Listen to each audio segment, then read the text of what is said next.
నా పరవశము, నీ కృపయే నా ఆత్మకు అభిషేకము, నీ కృపయే నా జీవన ఆధారము.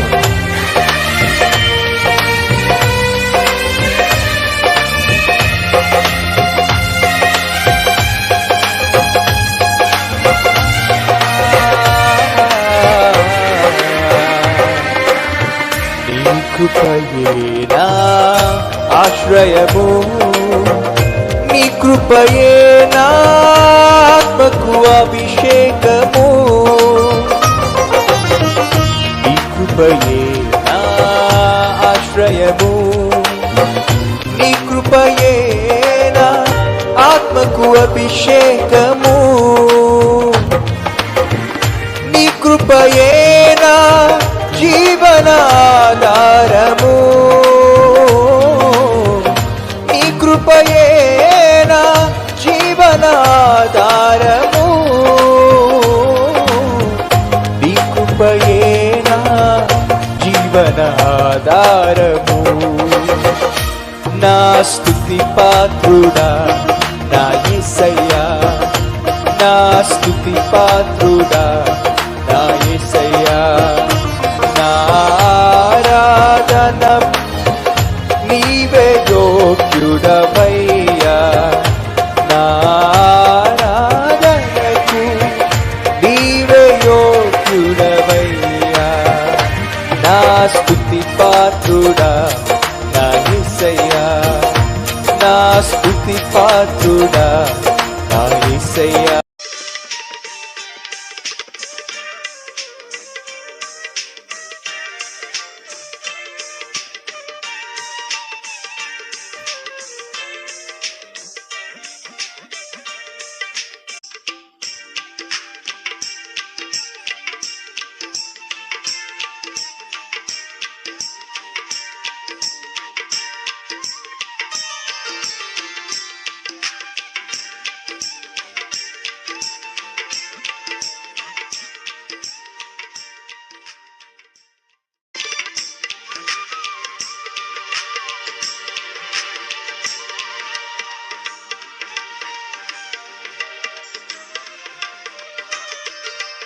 సువార్త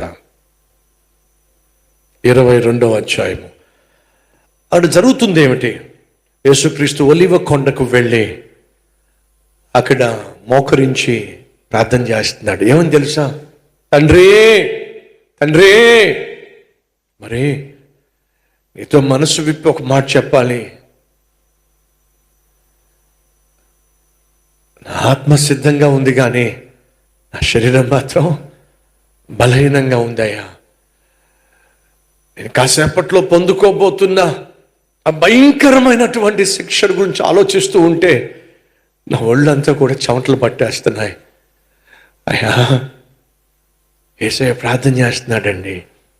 తండ్రి, నీ చిత్తమైతే ఈ మరణం అనే పాత్రను నాకు దూరం చేయ్యా. ఏమంటున్నాడు తెలుసా? తండ్రి, నీ చిత్తమైతే ఈ మరణం అనే పాత్రను దూరం చేయి. ఎందుకంటే వాళ్ళు నా శరీరాన్ని కొరడాతో దున్నివేయబోతున్నారు. ఆ కొరడా చివరన మళ్ళా పీలికలు ఉంటాయి, 20-30 పీలికలు ఉంటాయి. ఒక్కొక్క పీలికకి గ్యాలాలు ఉంటాయి, ముళ్ళులు ఉంటాయి, సీస పెంకులు కడతారు. ఒకసారి ఆ కొరడా వచ్చి శరీరం మీద పడిందంటే చివరన ఉన్న పీలికలన్నీ కూడా శరీరంలో ఉన్నటువంటి కండను చీల్చేస్తాయి. ఒక దెబ్బ కాదు. మా సహోదరులు చూపిస్తున్నారు చూడండి, ఇదండి.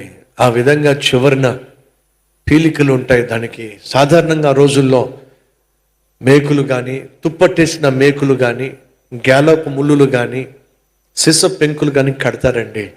ఒక్క దెబ్బ వచ్చి తగిలిందనుకోండి, శరీరం అంతా చీల్చేస్తుంది. ఇదంతా చూస్తున్న దేవుని కుమారుని యేసుక్రీస్తు, అయ్యా నా శరీరం తట్టుకోలేదయ్యా, వాళ్ళు ముళ్ళ కిరీటం తీసుకొచ్చి నా తల మీద పెట్టబోతున్నాను, తలంతా కూడా ముళ్ళతోనూ కొట్టిపోయి నేను తట్టుకోలేనయ్యా, నా వల్ల కాదయ్యా, దయచేసి వీలైతే ఈ పాత్ర నాకు దూరంగా చేయ్యా అని ఆయన ఎంతో ఏడుస్తూ ప్రార్థన చేశాడండి. ఆయన శరీరం వణికిపోతుందండి. ఆయన శరీరం తల్లడిల్లిపోతుందండి. చెమట కారుతుందండి. అలా చెమట కారుతున్న సమయంలో బైబిల్ సెలవిస్తుంది, ఆయన చెమట రక్తపు బిందువుల వలె కారిందటండి. దేవుణ్ణి అడుగుతున్నాడు, యేసయ్య, నేను మరణిస్తేనేనా నీ పిల్లలు రక్షించబడేది? వేరే మార్గం ఏమీ లేదా? ఆ రోజు దేవుడు చెప్పిందని తెలుసా? దేవుడు యేసయ్య ప్రార్థన చేస్తే తండ్రి అయిన దేవుడు, నో, నీ ప్రార్థనకు నేను జవాబు ఇవ్వలేను. దావీదు తప్పు చేశాడు కాబట్టి ప్రార్థనకు జవాబు రాలా.